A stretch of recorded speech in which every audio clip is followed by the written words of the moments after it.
एक लड़की जिसे सब कुलच्छनी कहा करते थे, जिसके बारे में सब कहते थे कि ये बहुत अभागी है, इसकी जिंदगी मतलब इसने कोई इतना बड़ा पाप किया है कि जब ये पैदा होती है तो इसके माँ बाप इस दुनिया से चले जाते हैं। पैदा होने के बाद चाचा चाची इसकी परवरिश करते हैं और इस लड़की के साथ पूरा समाज गलत करता है। लेकिन कहते हैं ना, भगवान किसी के साथ गलत नहीं करते हैं। दोस्तों, वो एक पेड़ नीचे खड़ी हुई होती है, पेड़ के नीचे खड़ी हुई होती है और तेज बारिश हो रही थी। तभी इस लड़की को सभी धक्का देकर पेड़ के नीचे से हटा देते हैं। कहते हैं कि तू अभागी है, तू हमारे पास खड़ी नहीं हो सकती, तू कुलच्छनी है और तेरी बीमारी में कोढ़ जैसा मतलब तेरे शरीर में कोढ़ जैसी बीमारी है, तो तू हमारे पास खड़ी नहीं हो सकती। लेकिन दोस्तों, जैसे ही ये लड़की इस पेड़ से थोड़ा दूर होती है तो ये देखती है करीबन 15 लोग जो बारिश से बच रहे से पेड़ के नीचे खड़े हुए होते हैं, वो सभी धड़ाम से जमीन पर गिर जाते हैं। ये अकेली लौती बच जाती है और ये सभी 15 व्यक्ति इस दुनिया से चले जाते हैं। अब यहाँ पर देखकर कहते हैं कि कुलच्छनी ने अपना काम कर दिया, पूरे गांव के लोगों को खा गई। 15 लोग एक साथ जाएंगे तो बहुत बड़ी बात हो जाती है, लेकिन तभी इसके फेवर में यानी इसके साथ एक महिला, बुजुर्ग महिला खड़ी होती है और वो पूरे गांव को समझाती है। आखिरकार दोस्तों, इस लड़की के अंदर ऐसी क्या शक्ति थी जिस शक्ति से ये बच गई और बाकी जो 15 लोग हैं वो इस दुनिया से चले जाते हैं। उस बारिश भरी रात को ऐसा क्या हुआ था कि जो लोग कहते हैं कि यहाँ पर इसने कुछ ना कुछ किया है, तभी सभी के साथ ऐसा हुआ है। आखिर उस दिन ऐसा क्या हुआ था? और इस कथा को कई बार कई कहानियों से, पौराणिक कहानियों से या कई पात्रों से जोड़ा जाता है, जो कि बिल्कुल मैं इस बात का खंडन करती हूँ, क्योंकि ये कहानी चुराकर लोगों ने बहुत कुछ इसके बारे में और इसको फेर बदल करके बहुत कुछ इसके बारे में बताया गया है। दोस्तों, इस कहानी को चुराकर श्री साईं राम, जो जहाँ पर साईं राम की लोग भक्ति करते हैं, भगवान मानते हैं, साईं राम से भी इस कहानी को जोड़ा गया है, जबकि ये बिल्कुल गलत है। ये बहुत पौराणिक कहानी है और इसको जब लोग अपनी अपनी कथाओं से जोड़ते हैं तो थोड़ा सा दुख होता है।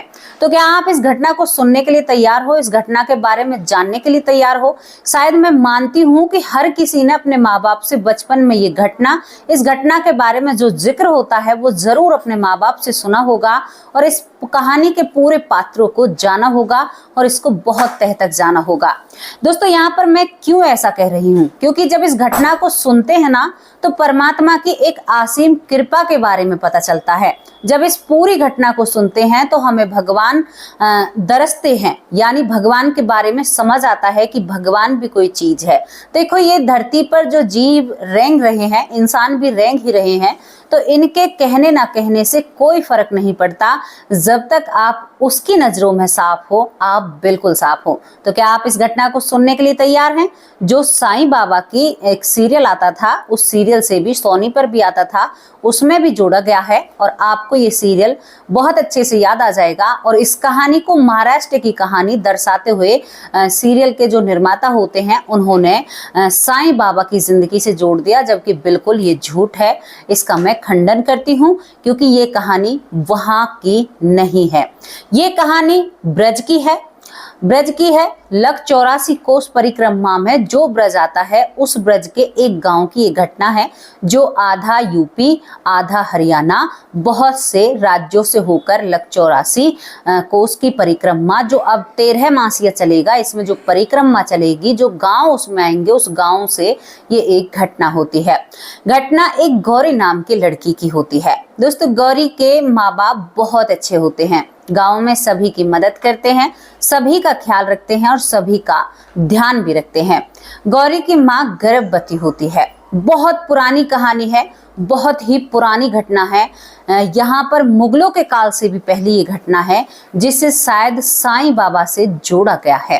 दोस्तों, ये इतनी पुरानी घटना होती है। इसके बाद मैं आपको बताती हूँ, जब गौरी की माँ गर्भवती होती है और गौरी को जब वो जन्म देती है, तो जन्म देते वक्त कुछ ऐसी परेशानी आती हैं जो गौरी की माँ इस दुनिया में नहीं रह पाती है।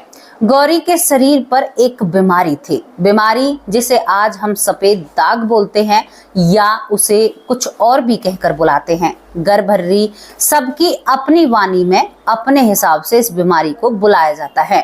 कुछ लोग इसे कोढ़ भी कह देते हैं, लेकिन अब पढ़ा लिखा समाज है तो इन चीजों को समझ जाता है। दोस्तों, इसके बाद गौरी के पिता बहुत रोते हैं, बेटी से नफरत सी करने लगते हैं कि तुम्हारी वजह से तुम्हारी माँ गई है, वरना तुम्हारी माँ नहीं जाती। पिता घर छोड़ देते हैं पत्नी के विलाप में और गौरी मायूस सी 2 साल तक वो पिता परवरिश करता है। उसके बाद अपने भाई को हाथ जोड़ता कहता है कि इस बच्ची को जब भी देखता हूँ तो मेरी पत्नी की मुझे याद आती है। अब इस बच्ची को भाई तुम्हें ही पालना होगा। और वो पिता अपनी जिम्मेदारियों से मुंह फेर लेता है और इस घर को छोड़कर वो पिता भी चला जाता है। इसमें गौरी का क्या कसूर था, ये मेरी समझ में अब तक नहीं आया है। दोस्तों, यहाँ पर गौरी को चाची पालने पोसने लगती है, अपने हिसाब से चाची उसको चलाने लगती है। आपको पता है, दूसरे के बच्चे को कोई अपना बच्चा थोड़े ही समझता है। अरे आज की माएं तो अपने बच्चे को अपना बच्चा नहीं समझ रही, तो वो दूसरे के बच्चे को कैसे अपना सकती थी। गौरी को वो इस लालच से पालन करती है उसका कि ये जब बड़ी होगी तो ये मेरे घर के काम करेगी। गौरी जब 5 साल की उम्र में होती है तो गौरी की जो चाची होती है, गौरी को बकरियां चराने के लिए बाहर भेज दिया करती है। लोग उससे घृणा करते हैं, कुलच्छनी उसे कहा जाता है। माँ को खा गई, उल्टा बहुत बुरा रूप है, क्योंकि शरीर से जगह जगह सफेद सफेद निशान थे, मतलब पूरा शरीर सफेद होना था। तो यहाँ पर इन सभी चीजों को देखते हुए वो फिर भी कृष्ण भगवान की भक्ति और भगवान से बहुत प्रेम करती थी। सारे जितने भी दुख तकलीफ हैं सब भगवान से साझा किया करती थी। हमेशा कृष्ण भगवान से ही कहा करती थी कि मेरी माँ नहीं है, मेरे पिता नहीं है, जो कुछ है आप ही हैं। और घर में चाची का जो लड़का होता है वो उससे बहुत ज्यादा प्रेम करता था, पक्की सगी बहन मानता था। अपनी बहन के लिए बहुत सारी चीजें वहीं पर पहुंचा दिया करता था। अगर मुंह पर थोड़ी बहुत कोई चीज लगी रह जाती थी तो गौरी की चाची छानबीन कर कर उस लड़के को तो थोड़ा पीटा करती थी, लेकिन गौरी में दब कर पिटाई लगाया करती थी। चाचा ये सब कुछ अपनी आंखों से देखते हैं। कभी कभी गौरी की चाची को धमका भी दिया करते हैं कि तुम बच्ची पर इतना अत्याचार क्यों करती हो, ये बच्ची हमारी जिम्मेदारी है। तो यहाँ पर चाची कहती है कि अगर इससे काम नहीं कराऊंगी तो फ्री में इसकी शादी कैसे कर पाऊंगी, कहाँ से लाएंगे। इसका बाप निकम्बा इसे छोड़कर घर छोड़कर चला गया, माँ इसकी मर गई और ये कुलच्छनी मेरी छाती पर रख दी। अब मैं इसको कैसे पाल पोस कर बड़ा करूं। अरे इसके खर्चे नहीं हैं, इसके खाने का खर्चा, ऊपर से तुम्हारा बेटा चोरी चुपके जब ये बकरी चराने जाती है तो इसको बहुत अच्छी अच्छी चीजें खिला कर आता है। अब अच्छी अच्छी चीजें क्यों खिलाता था मैं आपको बताऊं, क्योंकि गौरी की जो चाची होती है घर में जब भी कोई पकवान बनता है तो गौरी को वो पकवान खाने नहीं दिया करती। बाहर से अगर चाचा कोई मिठाई लेकर आए तो गौरी को वो भी नहीं मिलती थी।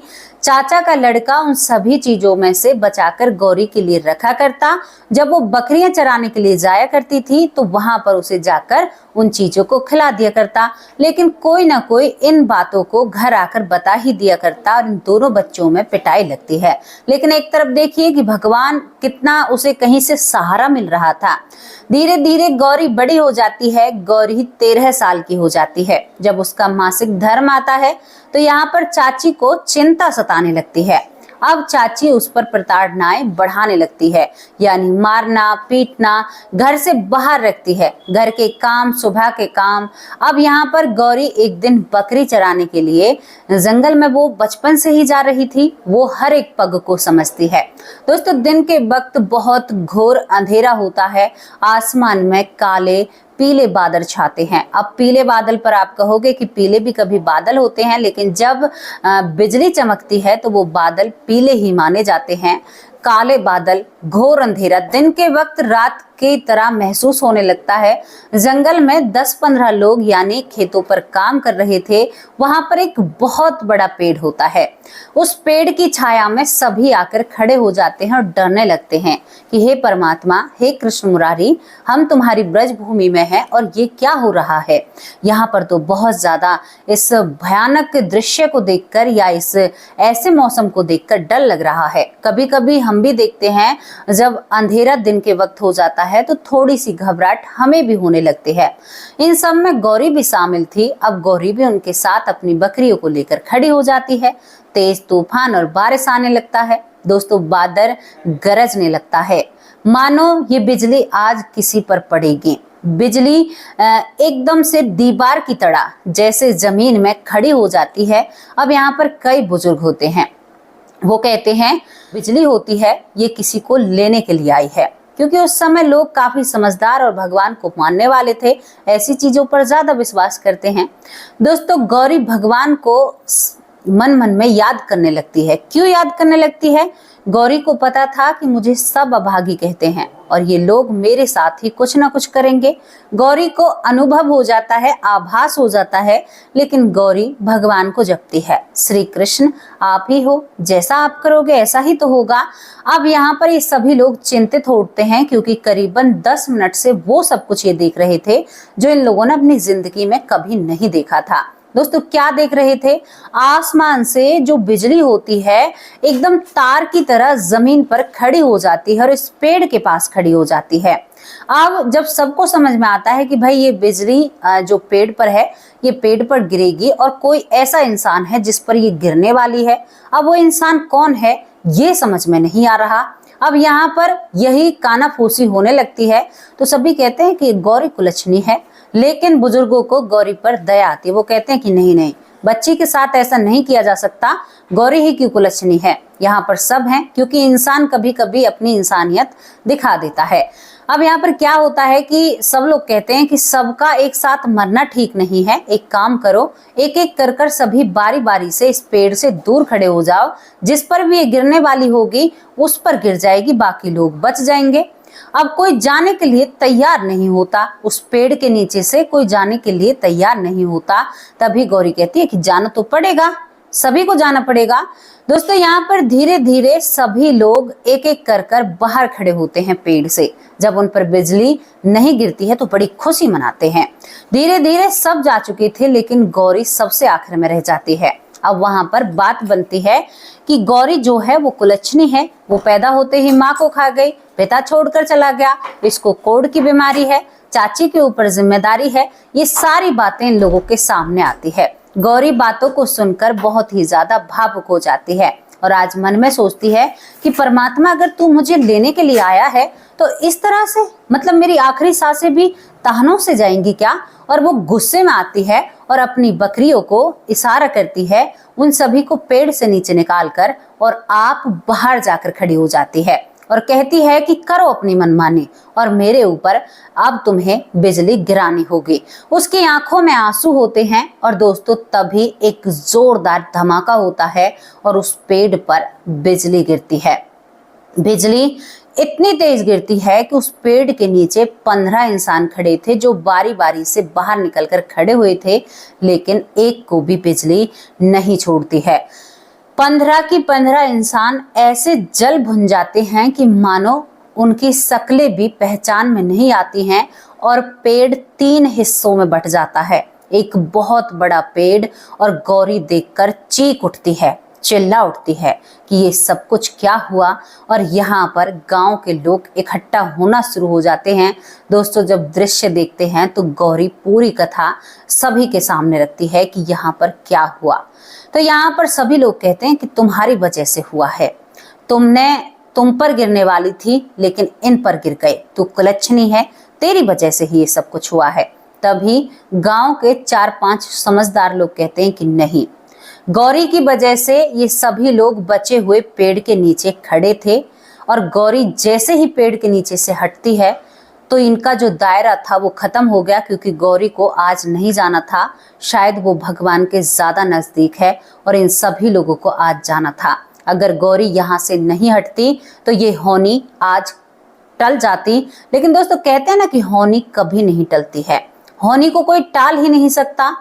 और गौरी के ऊपर जो आरोप लग रहे थे वो शायद आज सभी बंद हो जाते हैं, क्योंकि ये जो दुर्घटना इस गांव में होती है, इस दुर्घटना से सभी को समझ में आ जाता है कि गौरी कुलच्छनी नहीं है, गौरी मनहूस नहीं है। और चाचा भी अपनी बेटी को गोद में भरकर आज रोने लगता है, कहता है कि गौरी हमें माफ कर दो, शायद ये हमारी गलतफहमी थी जो हम ऐसा सोचते हैं। दोस्तों ये कथा, ये घटना काफी प्रचलित है, आप सभी लोगों ने सुनी होगी, लेकिन इस कथा को यहाँ ब्रज से ले जाकर महाराष्ट्र में एक पनपा दिया, मतलब महाराष्ट्र की इस घटना को बताकर इसको अलग ही तरीके से पेश किया जाता है साई राम की स्टोरी में, जो कि यहाँ पर सोनी चैनल पर शायद मेरे हिसाब से आया करती थी। तो इस बात के मेरे पापा बहुत विरोध किया करते थे कि ये गलत है, क्योंकि साईं बाबा की जिंदगी से ये घटना नहीं जुड़ी है, जो साईं बाबा की जिंदगी से इस घटना को जोड़ दिया गया है। दरअसल ये घटना ब्रज की होती है और ये घटना मेरे पापा ने अपने पापा से और उनके पापा ने उनके पापा से सुनी होगी और मैंने अपने पापा से सुनी है।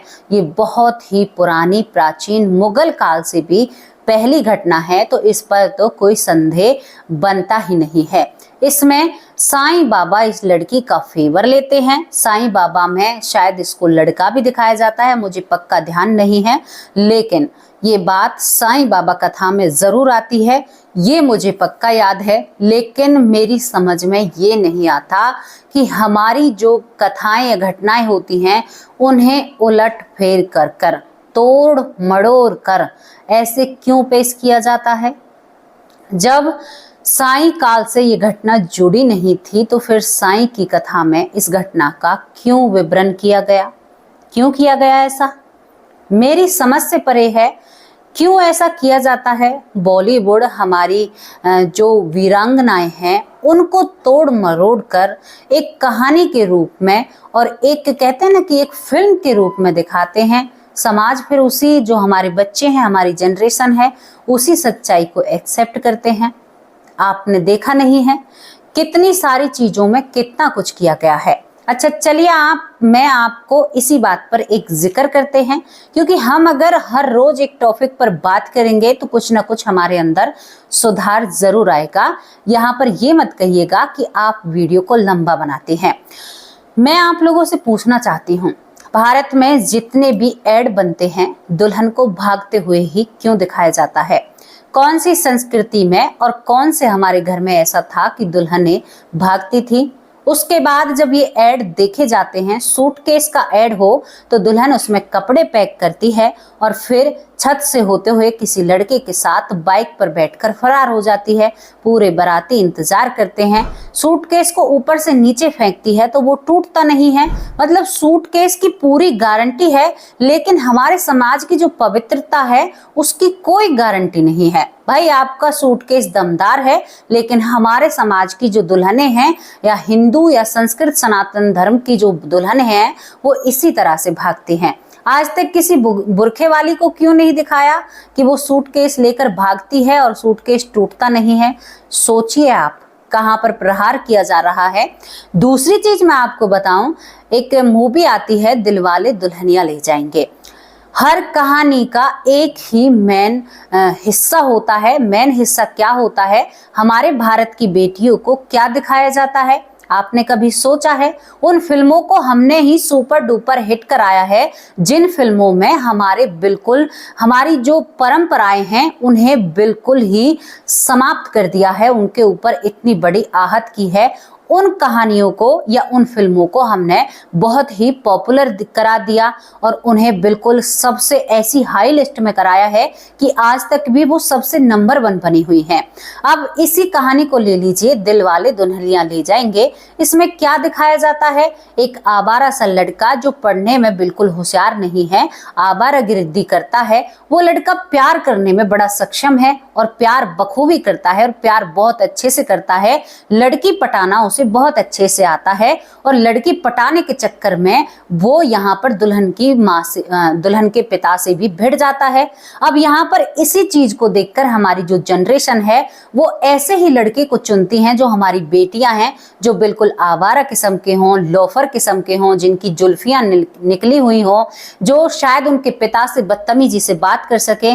कहां पर यहाँ पर हमारा जो समाज है वो छोड़ा है? क्या आपने कभी इन बातों पर विचार किया है?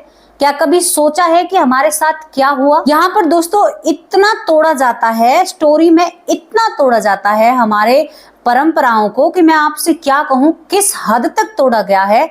आज आपने देखे नहीं है वो केस, कोर्ट में बेटी लव मैरिज करती है, पिता अपनी पगड़ी उतारकर बेटी के चरणों में रख देता है, लेकिन वो उस लोफर लड़के के लिए उस पगड़ी को लात मारकर और यहाँ पर पुलिस कस्टडी में लड़की चली जाती है। किसका बिगड़ा, किसको देखकर बिगड़ा? सोचा है आपने कभी? अंदाजा लगाया है? चलो भाई, आप मेरे ऊपर सवाल जवाब खड़े कर सकते हैं, यहाँ पर इसको भी छोड़ते हैं। ये बात देखी है आपने, जितने भी लव मैरिज निकलेंगे सभी आवारा किस्म के लड़के होते हैं, दावे के साथ कह सकती हूँ। एक आधी आप छोड़ दीजिए, सभी के बारे में नहीं, लेकिन करीबन 90% ऐसी स्टोरी आपको बता सकती हूँ जहां पर जो आवारा, जो गुंडागर्दी, शायद वो नशे का भी प्रयोग करते हैं, शराब का भी सेवन करते हैं, शायद वो लोग प्यार करना बेहतर समझते हैं। तो अब इस प्यार की परिभाषा को हम क्या समझे भाई? और ये आता कहाँ से है? लड़के उन्हें देखकर लोफर बनते हैं, लड़कियों को छेड़ते हैं, तरह तरह की बातें करते हैं।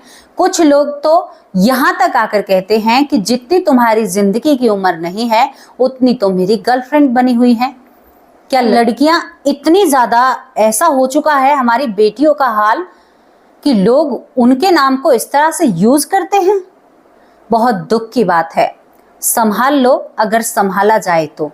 क्यों कह रही हूं? क्योंकि बेटियां पिता का गुरूर होती हैं।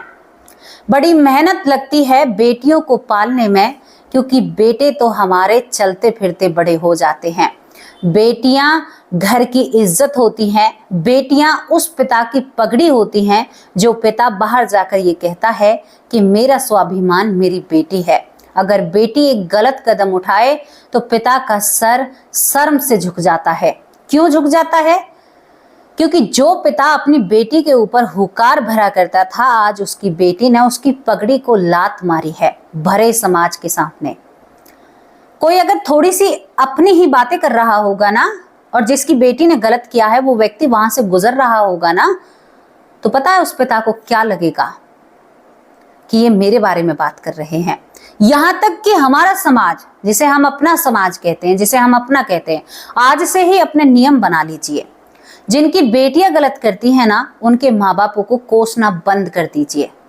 कोई पिता ये नहीं चाहता कि उसकी बेटी ऐसा कदम उठाए, कोई माँ ये नहीं चाहती कि उसकी बेटी के बारे में कोई गलत शब्द बोले। पता है उन माँ बाप से क्या बीतती है? आज मैं उनके सपोर्ट में क्यों खड़ी हूँ? क्योंकि उनकी गलती नहीं है, उन्होंने अपनी पूरी परवरिश की है, लेकिन क्या करें जब बच्चे ही खराब निकलते हैं। दोस्तों, इस बात पर सोच विचार कीजिए, क्योंकि जब मैं बात करने के लिए बैठती हूँ तो बहुत लंबा चैप्टर छिड़ता है, बहुत लंबी बातें होती हैं। तो सोचिए कहाँ से क्या कुछ आ रहा है, और जरूर कमेंट बॉक्स में अपनी बातें रखना। ये बातें आपको बहुत कुछ सिखला कर जाएंगी, आने वाली पीढ़ी को भी सिखला कर जाएंगी। जहां हम खेलते हैं ना कि हम यहाँ पर सेकुलर खेलते हैं, हम कहते हैं कि हाँ हम बहुत आज़ाद हैं। भैया, ऐसी आज़ादी महाबुरी दशा। आप पुलिस स्टेशन जाओ, पैर रखने की जरूरत नहीं है, जगह नहीं है। कोर्ट कचहरी, पुलिस स्टेशन, चौकी, कहीं पर जगह नहीं है। कोई पत्नी पति को प्रेमी के लिए मार रही है, कोई पत्नी प्रेमी के साथ फरार हो रही है लेकिन पति का काम तमाम करके जा रही है, कोई पत्नी कुछ कर रही है। पत्नी बनो ही मत, प्रेमिका ही बनी रहो। और 1000 प्रेमिका मिलकर एक पत्नी की तरह ताकतवर नहीं हो सकती। 1000 प्रेमिका एक तरफ और एक अकेली पत्नी एक तरफ। ये बात आप लिख कर रख लीजिए, ये मैं दावे के साथ आप लोगों से कहती हूँ। अब मैं उन लोगों के नाम लेती हूँ जो मेरा प्यारा परिवार है। कल मेरे भाई डॉक्टर सुरेश सोनी ने कहा कि मेरे बेटा, मेरी लाडो बेटी, आपके ही परिवार में से एक व्यक्ति ने जो आपके विरुद्ध कमेंट कर रहा था उसका समर्थन किया। तो मैं अपने परिवार पर मैं अपने भाई से कहना चाहती हूँ, बड़े भाई से, कि जो करता है अपने लिए करता है, दूसरों के लिए कोई कुछ नहीं करता। तो कोई बात नहीं, आप जो जैसा कर रहा है उसे वैसा करने दीजिए। मेरे बड़े भाई, आपका बहुत सपोर्ट और आपका साथ मुझे मतलब बहुत ही दिलासा दे रहा है। अब आप लोगों के नाम बोलती हूँ। पहला नाम है मदन लाल, बहुत बहुत धन्यवाद। लेखा बहुत बहुत धन्यवाद। दूसरा नाम है रेखा जी, तहे दिल से शुक्रिया अदा करते हैं। सीमा बहन लखनऊ से रेगुलर कमेंट करती हैं। पिंकी बहन भी रेगुलर कमेंट करती हैं। बबूला बहुत अच्छे कमेंट करते हैं। विमला दलाल, माँ जैसी हमसे लाड़ दुलाड़ करती हैं, माँ जैसा प्यार हमें देती हैं। दिनेश भाई बहुत अच्छे कमेंट करते हैं। मंजू चौधरी बहुत प्यारी बहन है, बहुत अच्छी बहन है। प्रवीण भाई बहुत अच्छे हैं। प्रवेश बहुत बहुत धन्यवाद। सरयू बाला हमारी बहुत ज्ञानवर्धक बहन है, बहुत ज्यादा इन्हें ज्ञान है, बहुत अच्छा। यहाँ पर प्रियंका देसवाल बहुत अच्छी बहन है, बहुत बहुत धन्यवाद। ऐश्वर्या माँ बहुत प्यारी माँ है, सच में ही बहुत प्यारी माँ है, बहुत अच्छे कमेंट करती हैं, हमेशा साथ में खड़ी रहती हैं। अनिल व्यास जी, आप व्यास जी हो, इसे सुनकर ही बहुत अच्छा लगता है। आपके चरणों में सादर प्रणाम। अब किस तरह से व्यास हो मुझे नहीं पता।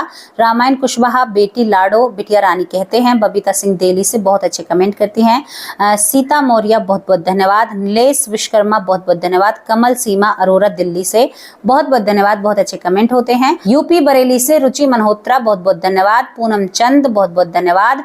पूनम चंद सुराना बहुत बहुत धन्यवाद। वंदना चंदेल बहुत बहुत धन्यवाद। केवी ज्यादा राजकोट बहुत अच्छे कमेंट करती हैं। रमन जी बहुत बहुत धन्यवाद। सीमा गर्ग बहुत बहुत धन्यवाद। रेणु शर्मा बहुत बहुत धन्यवाद। आकाश भाई तहे दिल से शुक्रिया अदा करते हैं। ज्योति श्रीवास्तव बहुत अच्छे कमेंट करती हैं। यहाँ पर मधु उपमन माँ, जो कि मेरी माँ मथुरा से हैं, बहुत प्यारे कमेंट करती हैं।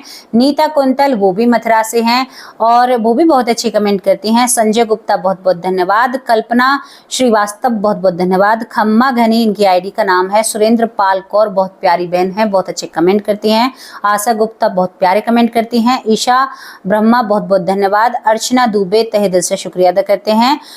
प्रेम गोयल बहुत बहुत धन्यवाद। यहाँ पर डॉक्टर सुरेश सोनी और मेरे दो भतीजे, एक भतीजी और एक भतीजा, बहुत प्यारे कमेंट करते हैं, बहुत बहुत धन्यवाद तहे दिल से आपका। यहाँ पर पवन कुमार मेहता बहुत बहुत धन्यवाद। अंकिता तहे दिल से शुक्रिया अदा करते हैं। यहाँ पर हमारी एक बहन है जिनका नाम सीता शर्मा है, बहुत बहुत धन्यवाद प्यारी बहन सीता, कैसी हो आप? आपका नाम बहुत प्यारा लगता है मुझे। पवन कुमार मेहता बहुत बहुत धन्यवाद। अंकिता तहे दिल से शुक्रिया अदा करते हैं। नीलेश सोनी बहुत बहुत धन्यवाद। पर्वत दास तहे दिल से शुक्रिया अदा करते हैं। योजना देवी, अरे आपका नाम तो, हाँ योजना देवी शायद आपकी आईडी पर है। अनुराधा कुलकर्णी बहुत बहुत धन्यवाद। योग माया शाहू बहुत अच्छे कमेंट करती हैं, बहुत ही प्यारे। ज्ञान तारा सरस्वती, जिन्हें ज्ञान का एक आसीन, बहुत ही ज्यादा उन्हें ज्ञान का बोध है, बहुत अच्छे हिस्ट्री की जानकारी रखती हैं। ज्ञान तारा सरस्वती वो बहुत अच्छे कमेंट करती हैं। अरुण त्रिपाठी बहुत बहुत धन्यवाद। शकुंतला बहुत बहुत धन्यवाद। ललिता यादव माँ कैसी हो? यहाँ पर हमारा परिवार बहुत अच्छा है और बहुत अच्छे अच्छे कमेंट करता है। यहाँ पर महेंद्र दीक्षित भाई बहुत अच्छे कमेंट करते हैं, लेकिन 2-3 दिन से गायब हैं। आप सभी, जेपी भाई बहुत अच्छे कमेंट करते हैं। सभी परिवार बहुत प्यारे कमेंट करता है, लेकिन एक आधे लोग ऐसे हैं जो थोड़ा सा कमेंट में गड़बड़ कर देते हैं। लेकिन मेरे भाई डॉक्टर सुरेश सोनी हमेशा मेरे लिए साथ खड़े रहते हैं, उन लोगों से लड़ाई तक करते हैं। सच में ही मेरे भाई, आप स्वस्थ रहो, मस्त रहो। लोगों का काम है कहना, कहने दीजिए, कोई बात नहीं है। तो अब आप लोगों से क्या मैं विदा ले सकती हूँ? कल हाजिर होंगी और मैं 2 दिन से बहुत व्यस्त चल रही हूँ, उसके लिए आप लोगों से माफ़ी मांगती हूँ। 2 दिन से मेरी वीडियो, दोपहर की वीडियो नहीं आ रही है, माफ़ करना, सॉरी। क्या करूँ, 2 दिन से इतनी ज़्यादा व्यस्त हूँ कि समय ही नहीं निकल पाता है। अब आप लोगों से विदा लेती हूँ। कल पक्का 2 वीडियो आएंगी और आप सभी लोगों के नाम के साथ आएंगी। तब तक के लिए नमस्कार, जय हिंद, जय भारत।